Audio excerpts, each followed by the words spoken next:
So just thank you, everyone, and real big thanks to Alex for joining us today for the session on Ryan's book. And it couldn't be more fitting, Chapter 3, which is Create a Lean Leaders Club.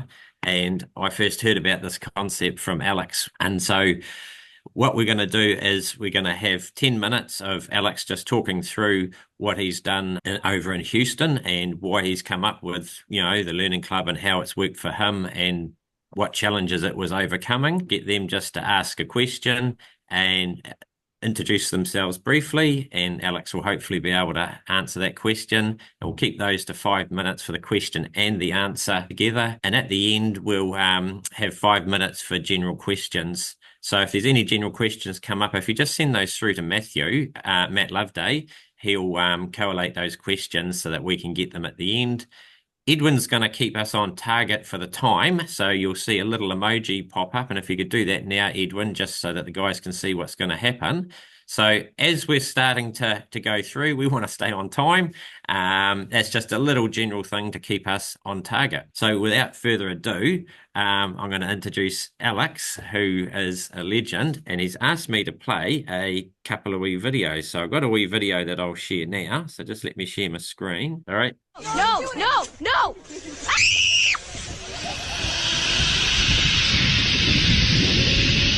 Oh, wait, much better! Oh, yeah!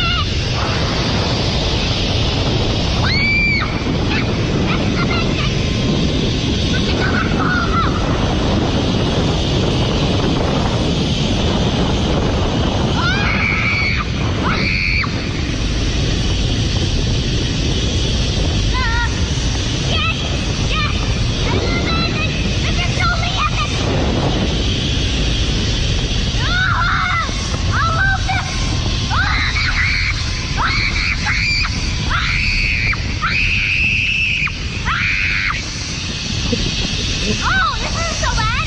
Okay, oh God. Oh my God.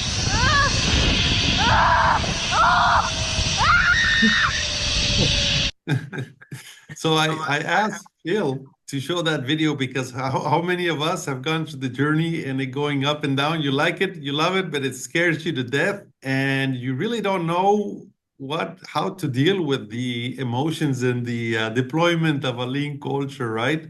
So thank you guys for inviting me. What I'm going to do is just share with you our experience and how did we come up with Learning Club. So it's very simple. Back in 2019, when we had COVID and we're trying to focus on lean and obviously on the COVID safety part of it, we were able to do a lot of investigation on 2-second lean because we just found this out. And what is this all about and how does it work? And the more I understood about 2-second lean, the more I understood that it was only me in my head, and how was I going to really get people excited about this in order to go ahead and deploy, because we have different locations and different teams. So where do you start? You start to make all these questions, and until one day Paul says, why don't you just read the book with a handful of people? And of course, here's Alice inviting a handful of people that I considered, right-handed and very positive. You pick the ones that are not going to put it down, right? And for sure, Alex said, well, let's invite to the book club. And you should have seen those eyes rolling on the top. It's like another book club. Oh, my God. Now, people later told me, I was thinking now I have to read a book and put a PowerPoint together. And now I have to show what I learned about it and discussions and boring. And then, 2 hours to prepare, 1 hour on the meeting, 3 hours of my life. Oh, thank you for inviting me, Alex. Very exciting. We said, no, let's shake it up. Let's shake it up and really do it about really just learning it together. It's not Alex teaching. So if you want to put the other little video I sent you, Phil, this is really what the context of the Learning Club was. It is something where we all learn. It is not one single person, and it's collaborative.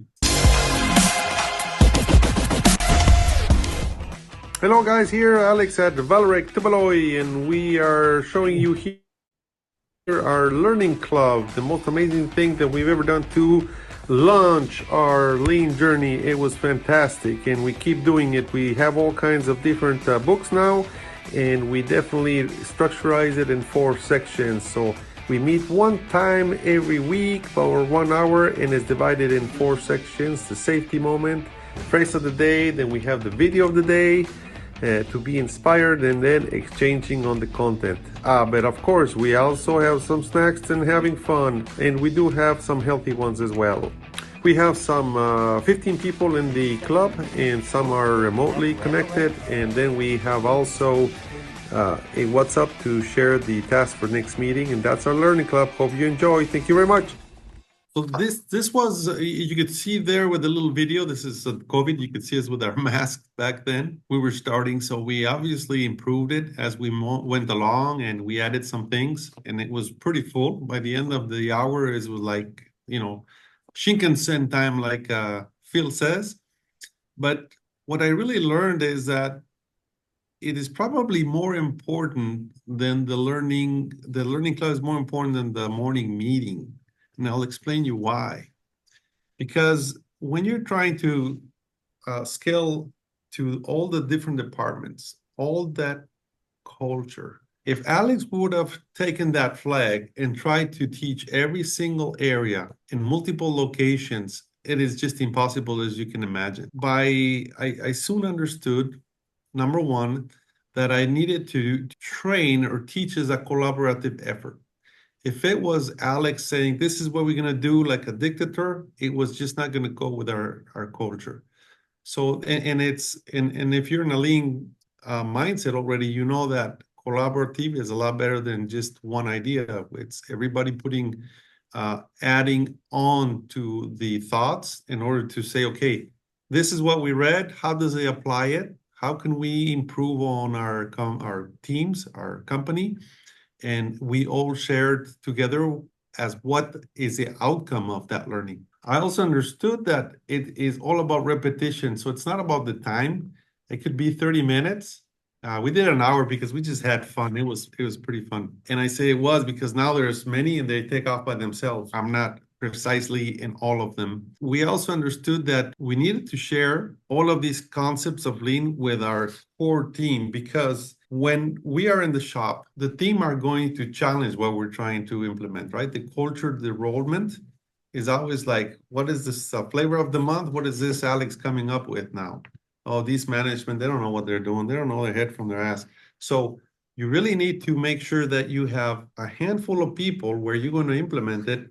They can explain it whenever that rises, because when it comes up and it doesn't be addressed right away, it bubbles up and then you start losing traction. So you want to have the core T of your management, of your team, of your leaders. And we have different kind of learning clubs. We have lead mans, we have supervisor clubs, we have management clubs, we have mixed clubs. It's not specifically just for management. They can address those issues right away, and they can explain the reason why we're trying to do that. I give you an example. We're cleaning the bathroom. Oh, what is this? The bathroom now. Oh my God. Here's Alex trying to save 50 cents to clean the bathroom. Now they're going to make us clean our bathroom? When did I sign up for this? So what happens? A leader, someone that was in that learning club, understands what we're trying to achieve by cleaning the restroom, by being humble, by being all in the same boat, by sending a good message. He explains that to the colleague, and done deal, finish. Then that person will tell to another person. But it assures that whenever something comes up, understands you have a Kanban system. People don't get it. People in the learning club learn about it, and you go out to the field and you absolutely understand why we're doing it. Those are more tools, but it's more the philosophical or what you're trying to achieve in order to also capture the issues. And so when you meet together, you can discuss what is going on. Also, the learning club was really helpful to set expectations. You know, when you read a chapter about whatever topic it is, it really doesn't matter. For sure, you will be picking great books, but the leader is in there from that team. And if you set the expectations, you can immediately know who needs work, who needs to be more convinced of the idea. And you want everybody to be on the same boat and convinced. So it really helps you to put everyone on the same page before you roll anything. I remember the bathroom topic. I think we discussed it several times, and we dedicated 2 or 3 learning clubs on the topic until we finally, everybody was on board, and it was excellent. It rolled out great, but it took some time of everyone to discuss and let it out and see some videos and see how other people were doing it and why they were doing it. So these concepts are important to really set the expectation. As I said, we train the trainers here by collaborating all together. You're setting the first team to be able to do role what you want to do. And something I learned from Hugh Cardigan, if you ever heard his speech about learning, you learn 10% when you're like expectation. Probably you're learning 10% by me talking right now. But if I would ask you to go out to the Gemba and we talk about what you can learn in the learning club by walking the shop and discussing, you will probably learn 60-50%. But if you are obliged to present and talk about the learning club, then you're learning 90%.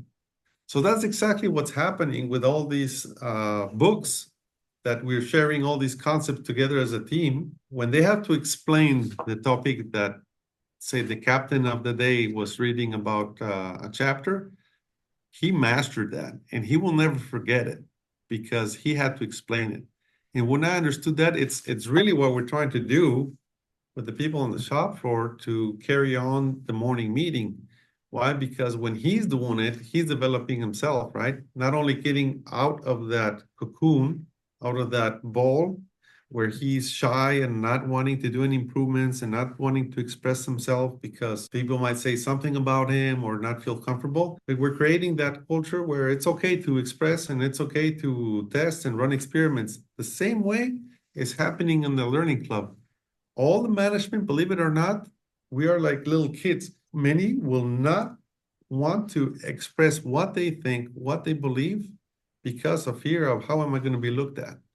So it is different. It's in all levels, this happens, and you've experienced it. When you foster that culture in your core team and your management that is going to roll this, it's so easy because everybody's on the same page.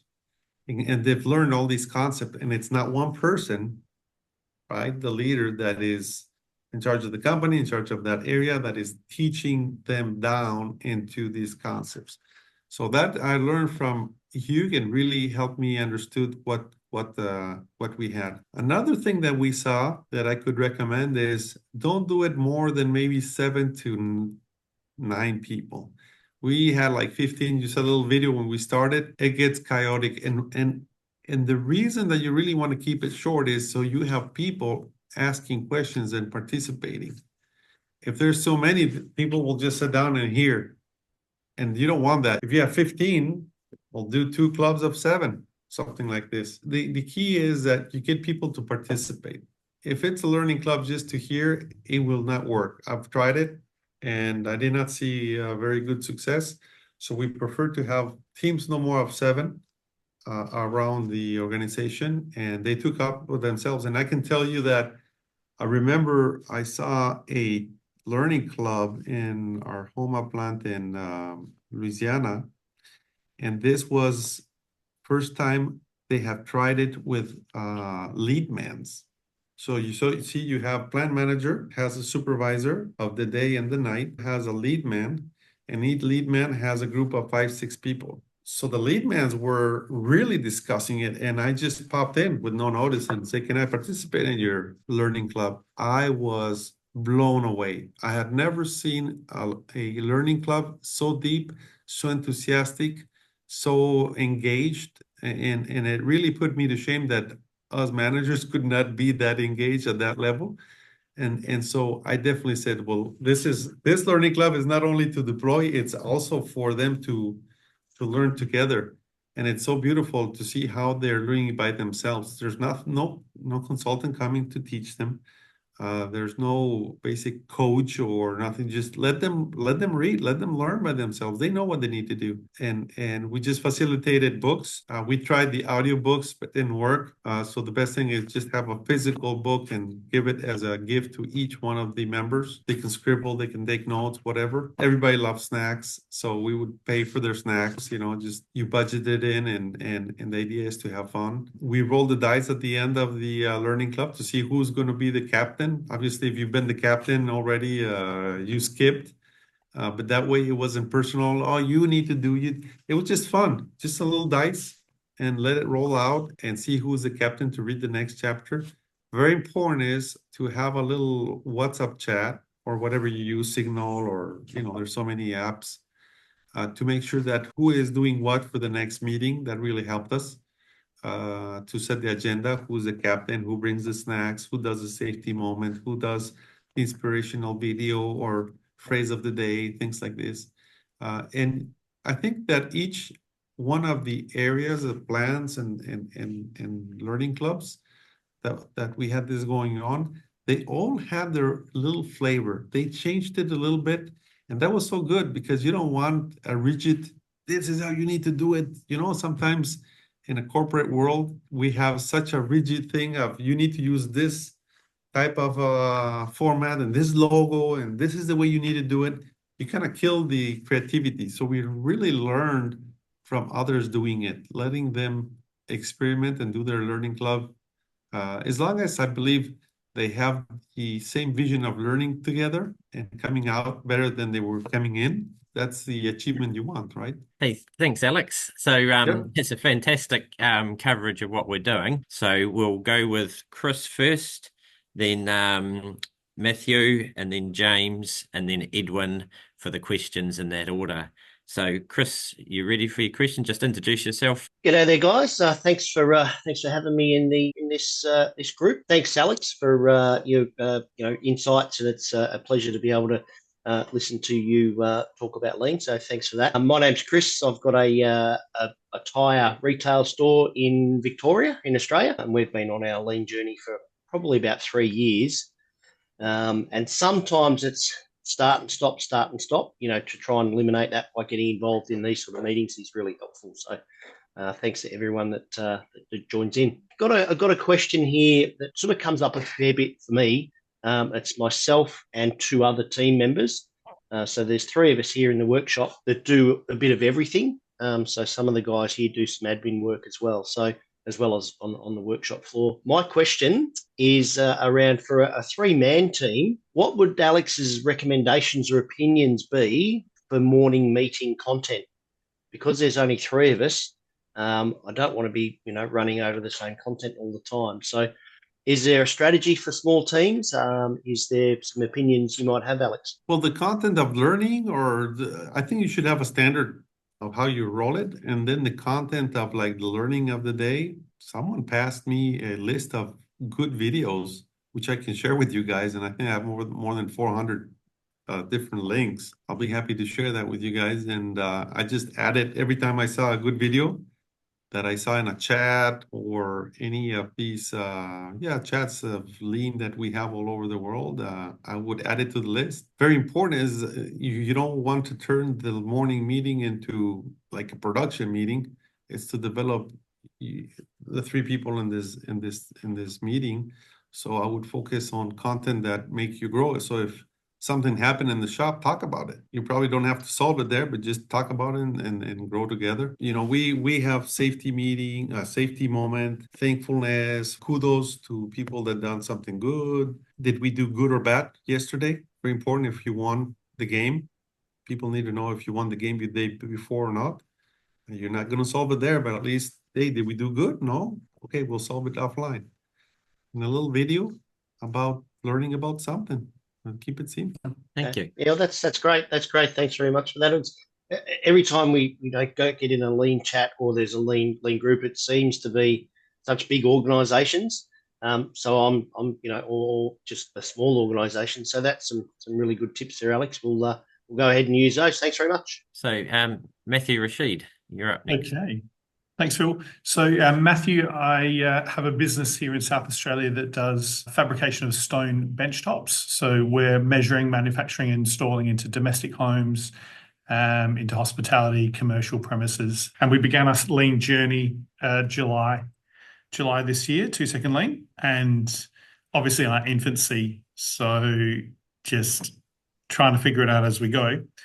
Alex, my question is, you started off with your managers, and that's something that I've also started with in terms of a learning club. But within that room, you said that it sometimes took you 2 meetings or a few meetings to get people to understand the topic.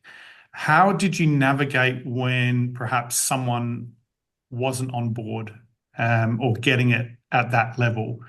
Did you just allow them to be in the room, or at some point did you sort of tap them on the shoulder and just say, hey, we can see that maybe you're not really engaged at the moment, and maybe the meeting's not for you at this point in time. Like, how did you work through that? And second question I've got is, does the leadership meeting, does that just continue on as you roll into your morning meeting, or does eventually the leadership are now up to speed, their knowledge is there, and the morning meeting is now taken over for the entire business? So for the second question, we don't have one Massey because it's too big of a company, right? So every department has their own morning meetings, and the supervisors are in charge of doing the meeting.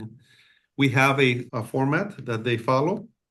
So it's not like they have to prepare. I'm not in favor of preparing a meeting. It's more just being out there up front, because I don't know, there's two schools, right? Give them a couple hours to prepare.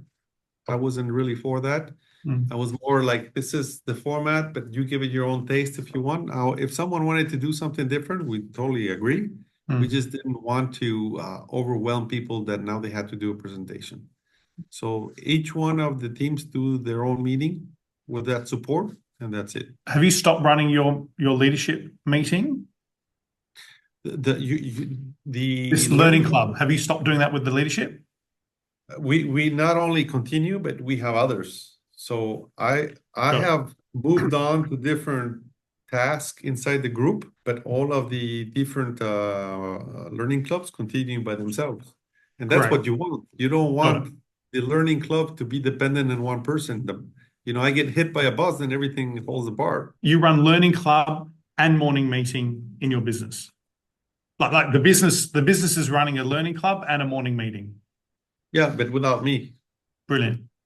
Yeah. And we have, I don't know, learning clubs, maybe 15 different right now. Got it. We continue to deploy. Got it. We have 28 different locations. It's big, so it's little by little. Not everybody is doing it, but it's growing. And you want it to grow strong, not fast. I prefer to have it running good. And for the first question, remind me again, what was? So when you have a leader, so you've tapped a leader on the shoulder. Yes. Got it. And then you can see that there's someone that's just great question. Yeah. Not so for that question, I did pick my hand when I started. I deliberately not invited those that were negative. Okay. I did not invite them because I didn't, even if they were important in the organization, I did not invite them because I didn't want to hold back the rest of the team. Got it. I got to tell you, I didn't have anyone leaving the shop floor, but I did have to get rid of 7 managers. Okay. Does that tell you your answer? Now, yeah. This seems to be a thing. I'll tell you something. When you have a problem with someone, take him aside and try to understand why. What's happening? Why is he being negative? Because he might have good points. I'm not saying that you should get rid of people just because they don't agree. You have to understand first why, and then give him opportunity over opportunity. But at one point, we had to either, retire some people, move to another project where they didn't need people, or some just had to leave, right? Be replaced. But on this case, it's not such a big deal when someone did not. And you don't want everybody agreeing all the time, because that challenges you. At the end of the day, all points are valid. You want to just be careful that some people are not just throwing some negativity to destroy, right? And if that happens, you need to pull them aside and talk to them and understand and say, hey, this is not allowed. Edwin, I can see we're winding up. I just have one really quick question answer. How often are you running your leaders group meeting? 1 hour every week. Every week. Got it. Thank you. Cool. Thanks, guys. Excellent. Thanks. Great questions and awesome answer. So James, you're up next. Hi, Alex. Thanks, Bill. Alex, I'm a bit like everyone in this group. I don't own the business and I don't run run the operation. So I'm a part of the lean team in a mining operation. I report to the general manager, and my whole team's role is to help implement lean within the operation of 2,200 people. I've come into the team and come into the operation, and you can see lean's been done to them, and it's been done quite poorly, if I'm completely honest with you. So they don't understand how it can help them. I really want to do a learning club so that I can start peeling, like apart from day-to-day interactions, I can start teaching them the magic that lean can provide. How would you approach adopting a learning club in my circumstance? My gut feel is that I would survey the general managers and general manager and his managers and see who those would be keen, and then just stand up something with them once a week. That's sort of how I'm feeling that I want to approach it. I'll also have my direct team that I have a learning club with. That I have no issues there, but just with those who are my customers that I'm trying to help adopt the system. How would you adopt that learning club with them when they don't report to you? They're even more senior than you are in some circumstances. Well, just invite a handful of people that you feel comfortable with. Just, you know who sometimes you don't feel comfortable just discussing, or you see someone that wants to shine above someone else or stuff like that. You really want to make sure that you have a easygoing group to start with. And I'll tell you why, because the team is going to grow and they're going to be very strong. They will become super lean animals. And whoever wants to come in and play funny, the same team puts them in their place. So start with 4 or 5 people and start like this. And then it should be a privilege, because that's what happened with us, is everybody wanted to be part of the club. It's like, can I be a part of the club? Pretty soon we had 15. Say, okay, no, we have to do a second one, and then a third one, and then a fourth one. And, we got like 15, but it should be a privilege to be able to go in. And I've seen that happening in other companies that I've helped.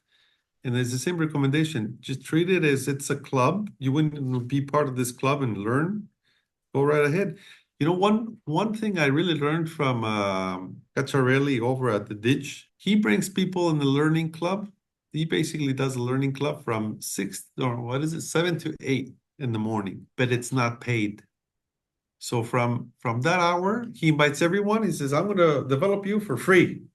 If you want to come from 7 to 8 or 6 to 7, I can't remember what first hour of the day.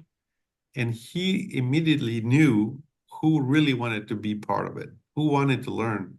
And that's the people that he used to build his lean team and manage his company. Just to give you another perspective, it should be a privilege to be in the learning club. So I would treat it that way, and you'll have great success. I have no doubt. Thank you. And would you start with 2-second lean at the start? Just go through, 4 chapters at a time. Is that what you? We started with 1 chapter. Okay. Because you will see people will want to talk about it.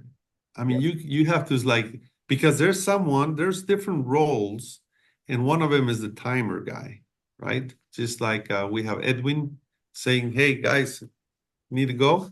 So you have a person, and they'll talk, and they have to say, "Stop talking, guys, because we got to go and roll it. Let's wrap it up."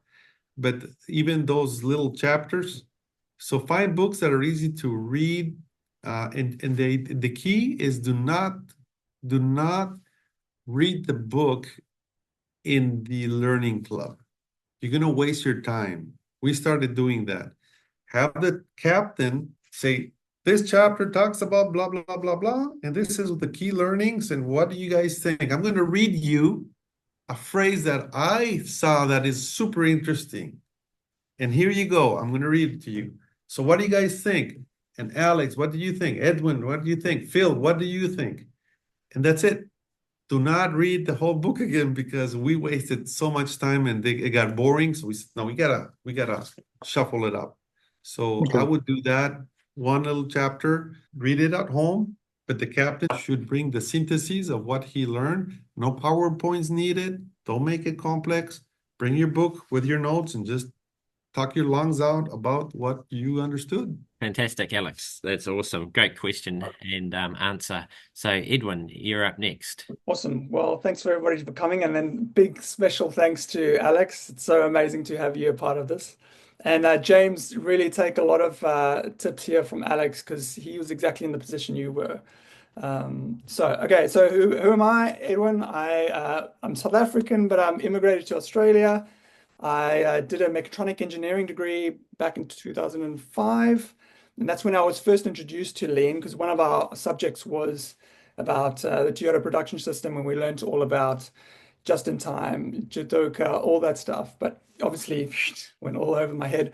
But I went then to Australia for 3 years, worked multiple different jobs here. Then I went back to my dad, who had a plant wholesale nursery, and I just naturally always was curious about improving things, making things better.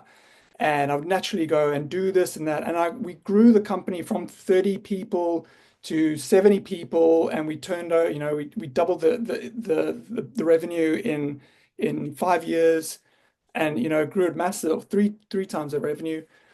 But myself and my dad were doing all the work.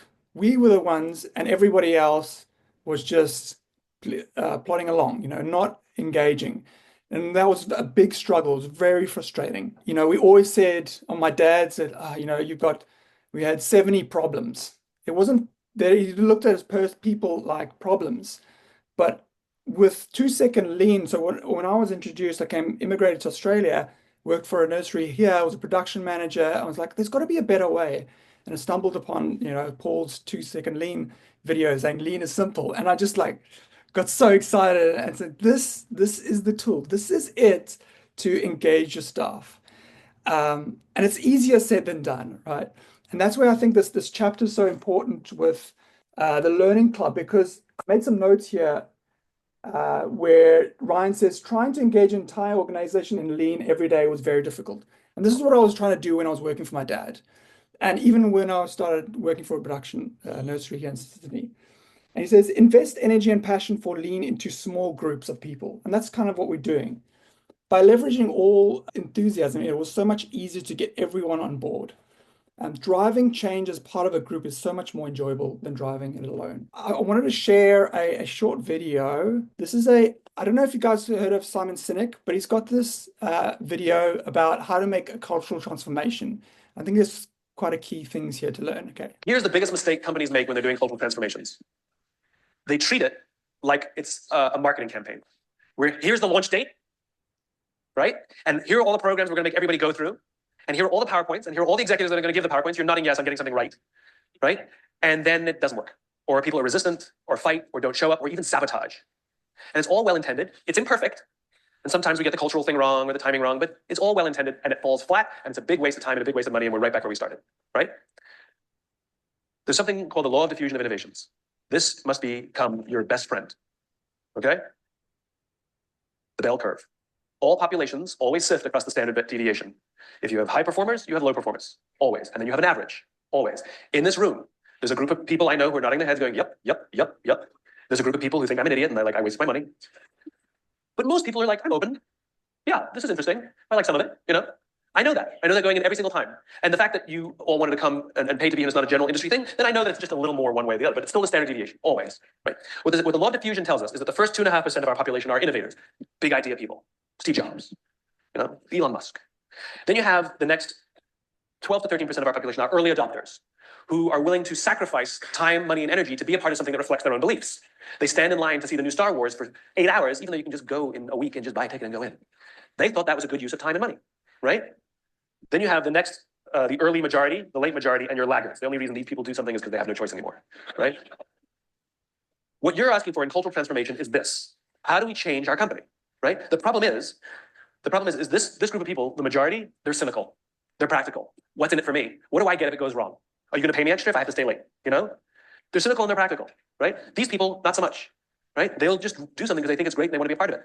What the law of diffusion tells us is that you cannot achieve mass market success or stickiness for a new idea until you achieve 15 to 18% market penetration. It is the tipping point. It is a social phenomenon. If you ignore everything I tell you today about this, you will always get about 10%. That's what you'll say. They just get it. We love them. They get it. And 10% of the company is going to be all in. It's not enough. And so this that Geoffrey Moore called the chasm, crossing the chasm, is the magical gap. And the way you get it is you don't talk to these people at all. You ignore them. And you aim at these people only. the early adopters, because these people do not want to try something new until someone else has tried it first. The way I understand it is that the learning club is that 16%, right? So I guess the question I have for you, Alex, is how did you identify and select those leaders?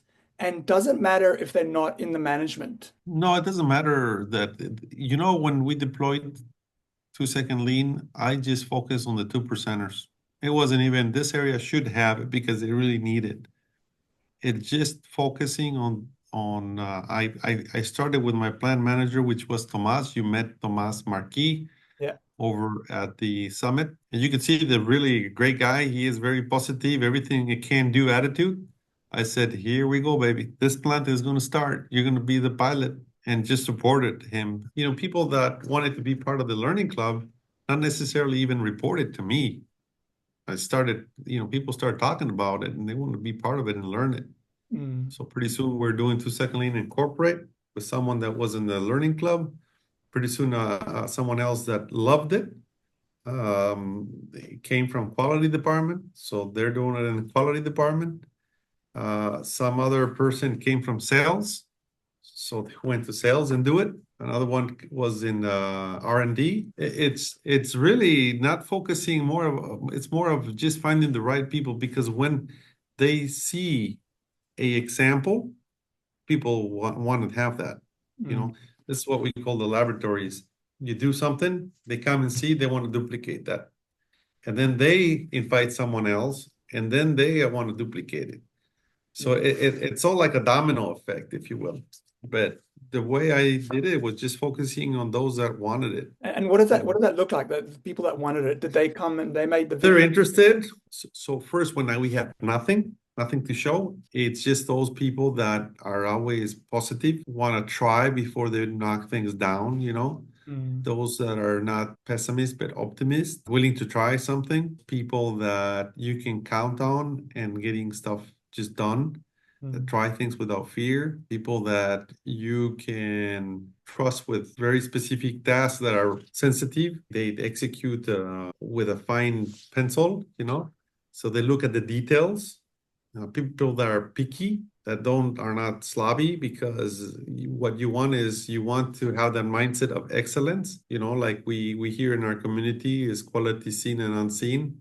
So that we learned in Japan. So this is what you're looking for, people that are wanting to learn, that are exigent, that want things well done, not half-ass, that want to be excellent. And I guess also, with that bell curve, like he was saying, you don't focus on the majority and even the laggards, because, if you put your energy on everybody, you're going to be like Ryan. And I think a lot of people, even myself, sort of frustrated in the beginning.